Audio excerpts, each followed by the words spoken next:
Dear viewers, আসসালামু আলাইকুম। আমি দেখাচ্ছিলাম খুলনার রামপাল বিদ্যুৎ কেন্দ্র। আমি আছি খুলনায়। খুলনা থেকে মংলা যাচ্ছে।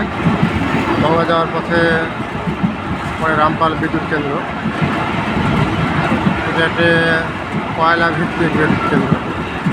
এটা বাংলাদেশ এবং ইন্ডিয়ার যৌথ বিনিয়োগে প্রতিষ্ঠিত।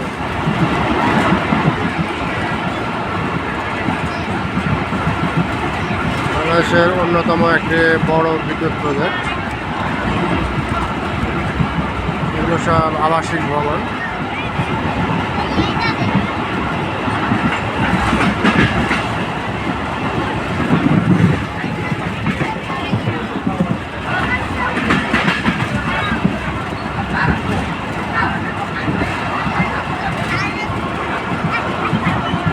Okay, friends. Thanks for watching my channel.